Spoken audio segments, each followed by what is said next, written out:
ভগবতে বাসুদেবায়। ভাদ্রের ভরা নদী অকুল পাথার, কেমনে আসবে প্রিয় না জানে সাঁতার। আজকের বিষয়টি গুরুত্বপূর্ণ হতে চলেছে তুলা রাশি বা তুলা লগ্নের জাতক জাতিকাদের ক্ষেত্রে। বাংলার ভাদ্র মাস অর্থাৎ 19 আগস্ট 2026 থেকে 18 সেপ্টেম্বর 2026 রবি প্রত্যেক মাসে এক একটি রাশিতে অবস্থান করে। তাই এই ভাদ্র মাসে রবি নিজের গৃহে সিংহ রাশিতে অবস্থান করতে চলেছে। তুলা রাশি বা তুলা লগ্নের জাতক জাতিকারা আপনারা কেমন ফল পেতে চলেছেন তা আমি আচার্য কমল শাস্ত্রী আপনাদের কাছে এই ভিডিওতে বিস্তারিতভাবে আলোচনা করব। ধৈর্য সহকারে আপনারা ভিডিওটি দেখবেন। আমার প্রিয় দর্শক বন্ধুকে আমার আন্তরিক অভিনন্দন, শুভেচ্ছা ও ভালোবাসা জানাই। আমি আশা করি অনাদির আদি গোবিন্দের অশেষ করুণায় আপনারা সকলেই কুশল আছেন। আমি কারো ব্যক্তিগত জন্মছক বা ন্যাটাল চার্ট নিয়ে বিচার বিশ্লেষণ করছি না। ঠিক এই ভাদ্র মাসের গ্রহ সন্নিবেশের মাধ্যমে একটি ছক প্রস্তুত করে তারপরে বিচার এবং ফলাদেশ করব, সেটিই হবে আপনাদের ভাদ্র মাসের গাইডলাইন। এরপরে আমি চলে আসছি। দেখুন, সিংহ রাশিতে রবি এই ভাদ্র মাসে নিজের গৃহেতে অবস্থান করছে। রবি অগ্নিকারক গ্রহ এবং এই রাশিটি অগ্নি রাশি এবং স্থির রাশি, এবং এই জায়গায় রবি এবং কেতুতে গ্রহণযোগ সৃষ্টি করবে এবং তার সঙ্গে সঙ্গে রবি এবং বুধ, এখানে বুধায়িত্ব যোগেরও সৃষ্টি হবে এবং 3টি নক্ষত্রের মাধ্যমে সিংহ রাশিটি অতিক্রান্ত করবে।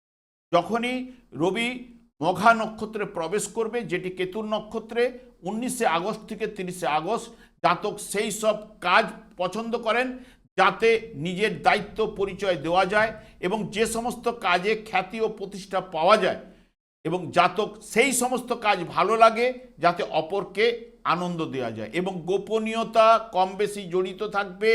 যাক জমকপূর্ণ কাজ তার প্রিয় হবে এবং অস্থিরতার জন্য আশানুরূপ আয় করার ক্ষেত্রেও কিন্তু বাধা আসবে। রবি যখন পূর্ব ফাল্গুনী নক্ষত্রে অর্থাৎ শুক্রের নক্ষত্রে প্রবেশ করবে 31 আগস্ট থেকে 13 সেপ্টেম্বর পর্যন্ত, রবি পূর্ব ফাল্গুনী নক্ষত্রে প্রবেশ করলে সেই সব কাজ তার প্রিয় হবে যাতে ধৈর্য এবং সহনশীলতার পরিচয় দিতে হয়। যে সমস্ত কাজে অপরকে সহজে অনুপ্রাণিত করা যায়, যেমন চিত্র, সঙ্গীত, অভিনয় ইত্যাদি ইত্যাদি কাজের দিকে তার আকর্ষণ কিন্তু যাবেই। পণয়ে আকর্ষণ বৃদ্ধি পাবে, আর্থিক দিক দিয়ে ভালো হবে, খাবার দাবারের প্রতি রুচিবোধ থাকবে। যখনই রবি উত্তর ফাল্গুনী নক্ষত্রে নিজের নক্ষত্রে প্রবেশ করবে 14 সেপ্টেম্বর থেকে 18 সেপ্টেম্বর পর্যন্ত, জাতক সেই সব কাজ পছন্দ ও প্রিয় হয় যার মধ্যে সৃষ্টির আনন্দ থাকে এবং অসম্ভব তেজ গাম্ভীর্য কিন্তু চলে আসবে। জাতক এক কথার মানুষ হবে। জাতকের মতের সঙ্গে অন্যের মত না মিললে জাতক নিজেই কিন্তু সরে আসবে এবং ছেলে মেয়েরা প্রভাবশালী ব্যক্তি হয়ে উঠবে এবং কৌশলে বুদ্ধি খাটিয়ে আয়ও কিন্তু বাড়বে। এই তুলারাশি জাতক জাতিকাদের ক্ষেত্রে যার জন্ম ঠিক অঘ্রাণ মাসে হয়েছে তার রবি অবস্থান করছে বৃশ্চিক রাশিতে, যার জন্ম হয়েছে পৌষ মাসে তার রবি অবস্থান করছে ধনুরাশিতে, এবং যার জন্ম হয়েছে বৈশাখ মাসে তার রবি অবস্থান করছে মেষ রাশিতে। এদের ক্ষেত্রে জন্মকালীন রবি যদি শুভ বলবান থাকলে এই ভাদ্র মাসে ওনাদের ক্ষেত্রে অতি শুভ প্রভাব বিস্তার ঘটবে। কারণ কি, দেখুন, যার বৃশ্চিক রাশিতে জন্মকালে রবি অবস্থান করছে, অঘ্রাণ মাসে যার জন্ম হয়েছে জন্মকালে রবি থেকে এখন কর্মভাবে রবি গোচরে প্রবেশ করেছে।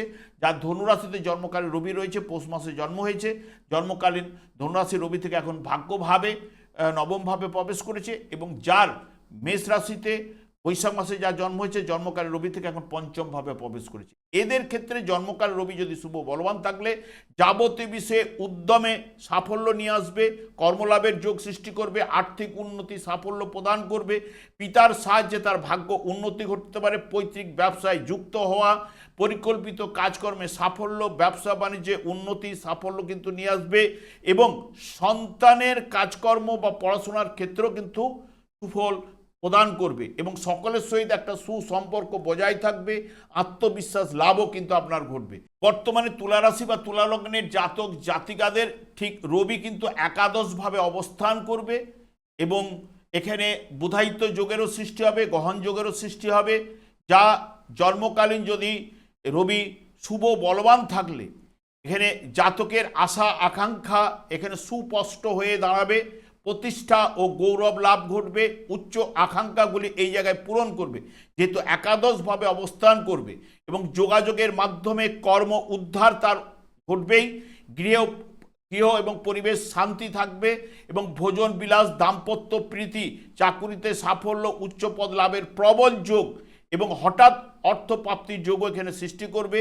লটারির যোগ এখানে যেহেতু রাশিচক্রের পঞ্চম ভাবের অধিপতি গ্রহ যেহেতু একাদশভাবে অবস্থান করলো, পঞ্চমভাবে অবস্থান করছে, এবং যেহেতু আপনাদের ক্ষেত্রে একাদশভাবে অবস্থান করার জন্য পঞ্চমভাবে যেহেতু দৃষ্টি রাখছে, তাই লটারির যোগ বা শেয়ার ট্রেডিং যারা করেন বা শেয়ার ব্যবসার সঙ্গে যারা যুক্ত রয়েছেন তাদের ক্ষেত্রে অত্যাধিক বা অতি শুভ ফল কিন্তু নিয়ে আসবে। মান সম্মান এখানে বৃদ্ধি লাভও কিন্তু ঘটবে। এবং আপনাদের ক্ষেত্রে যেহেতু রবি এবং বুধ এই জায়গায় বুধায়িত্ব যোগ সৃষ্টি করবে, এবং অত্যন্ত শক্তিশালী বুধ ও রবির এই মিলনে আপনার জন্য দারুণ সুযোগ কিন্তু এনে দেবে, এবং আয়ের নতুন উৎস এবং কর্মক্ষেত্রে বা সমাজে আপনার মান সম্মান বৃদ্ধি ঘটবে।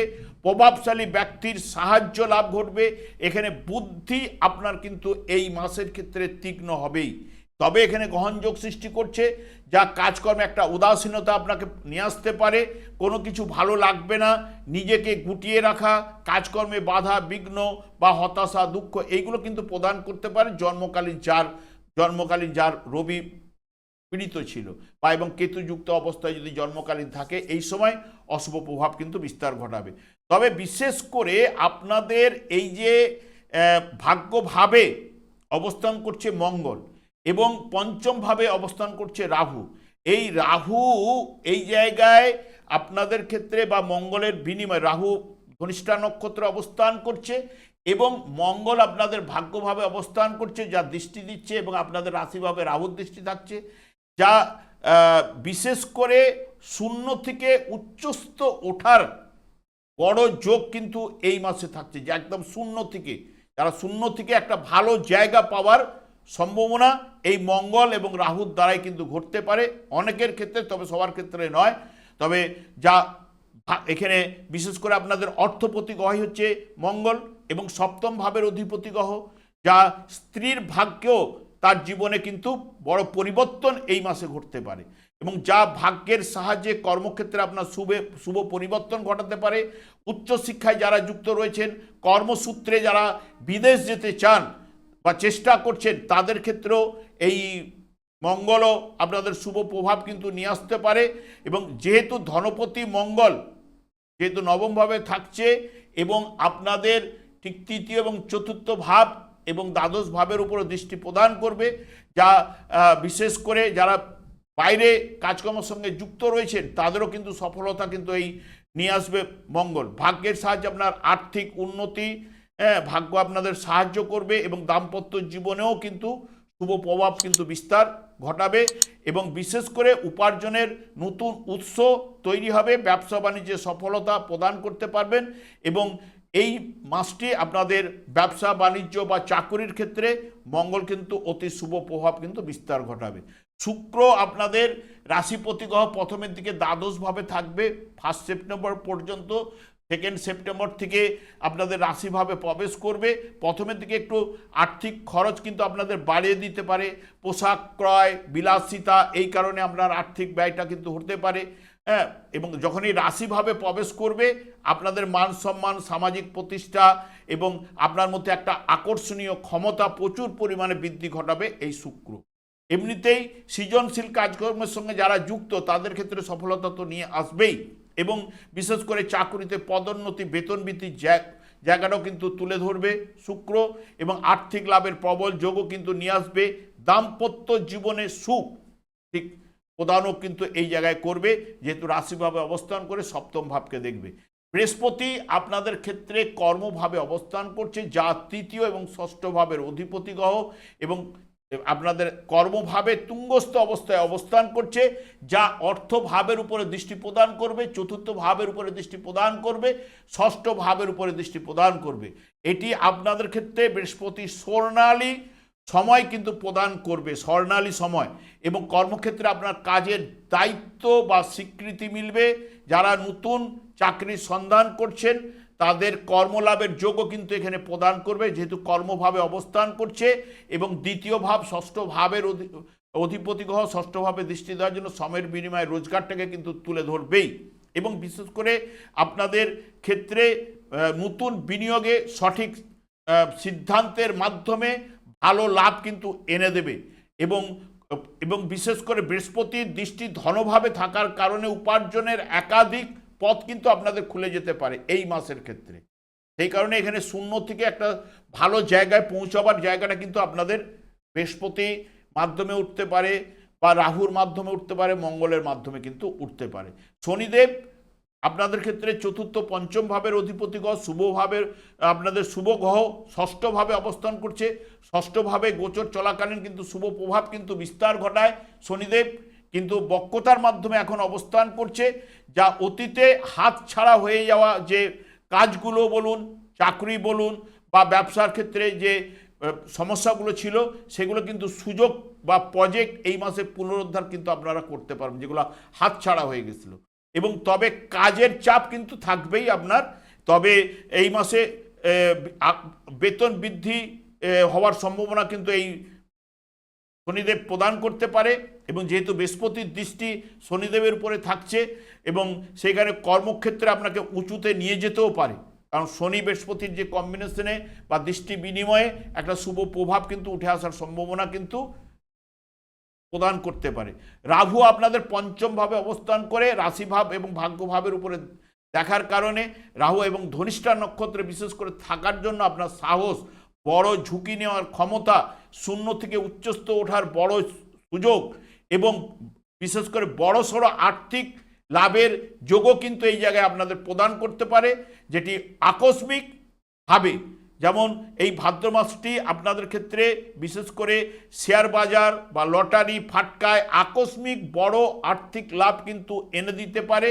রাহুর দৃষ্টি যেহেতু লাভ ভাব এবং নবম ভাবের উপরে থাকায় আপনাকে প্রতিযোগিতায় এগিয়ে দেবে, আপনার ইচ্ছা পূরণের জায়গাটাও কিন্তু এই জায়গায় প্রদান করতে পারে এই রাহু, এইটুকু বলতে পারি। তবে বৃহস্পতি আপনাদের ক্ষেত্রে কর্মভাবে রয়েছে, যার জন্মকালীন যদি দেখেন, যার বৃহস্পতি এই কর্মভাবেই অবস্থান করছিল কর্কট রাশিতে, বা আপনাদের অর্থভাবে যার অবস্থান করছিল বৃশ্চিক রাশিতে, যার জন্মকালীন নিচস্থ অবস্থায় মকর রাশিতে অবস্থান করছিল, বা ষষ্ঠভাবে যার অবস্থান করছিল, এই বর্তমানে ভাদ্র মাসে তার ক্ষেত্রে কিন্তু অতি শুভ প্রভাব বিস্তার ঘটাবে। এবং বিশেষ করে যার শনিদেব আপনাদের ক্ষেত্রে শুভকারক গ্রহ, কিন্তু এই শনিদেব যার জন্মকালীন যদি দেখেন এই মীন রাশিতেই আপনাদের ছিল, তুলা রাশি জাতক জাতিকা, বা আপনাদের ঠিক অষ্টমভাবে বিশ্ব রাশিতে অবস্থান করছিল যার জন্মকালীন শনিদেব, বা যার জন্মকালীন শনিদেব আপনাদের দ্বাদশভাবে কন্যা রাশিতে অবস্থান করছিল, বা জন্মকালীন যার ধনু রাশিতে অবস্থান করছিল, তার ক্ষেত্রে কিন্তু নানান সমস্যা বাধা বিঘ্ন সে কিন্তু পাবে, এইটুকু জোর দিয়ে বলতে পারি। সেই কারণে আমি বারবার শনিদেবকেই সন্তুষ্ট করার কথা বলি, কারণ শনিদেব হচ্ছে ন্যায়ের দেবতা, শুভকারক গ্রহ হলেও আপনাদের ক্ষেত্রে কিন্তু সে কিন্তু ছেড়ে কথা বলে না, কারণ ভাগ্য বিধাতা যেহেতু শনিদেবের উপর কর্মফল প্রদান, দণ্ডদান, ন্যস্তভার করে রেখেছে, এবং কলিযুগটি শনি রাহুর দ্বারাই কিন্তু পরিচালিত। সেই কারণেই শনিদেবকেই সন্তুষ্ট করুন, কারণ চারটি যুগ রয়েছে, চারটি যুগের চারটি যুগধর্ম থাকলেও কলিযুগের যুগধর্ম হচ্ছে হরেকৃষ্ণ মহামন্ত্র। এই হরেকৃষ্ণ মহামন্ত্র জপ করলে শনিদেব কিন্তু সন্তুষ্ট হবেন। শুধু শনিদেব নয়, অন্যান্য গ্রহগুলো সন্তুষ্ট হয়ে আপনাকে শুভ প্রভাব বিস্তার ঘটাবে। আমি আর দীর্ঘায়িত না করে, আমি আচার্য কমল শাস্ত্রী প্রত্যেক বুধবার এবং শুক্রবার সন্ধ্যা 8:30 এই ইউটিউব চ্যানেলে লাইভ অনুষ্ঠান করে থাকি। ঠিক ওই সময় আমাকে ফোন করলে আপনারা নিজেদের ভাগ্য বিষয়ে জানতে পারবেন। তাছাড়া বিভিন্ন ধরনের ভিডিও আপলোড করে থাকি, সেগুলি পাওয়ার জন্য আমার চ্যানেলকে সাবস্ক্রাইব করে বেল আইকনে ক্লিক করে রাখুন। যখন আমি লাইভ অনুষ্ঠান বা যে কোনো ভিডিও আপলোড করলে আপনার নোটিফিকেশন পৌঁছে যাবে। আমি অনাদি গোবিন্দের কাছে প্রার্থনা করি আপনারা ভালো থাকুন, সুস্থ থাকুন, আনন্দে থাকুন। আজ এই পর্যন্ত, পরে ভিডিও দেখা হচ্ছে। নমস্কার।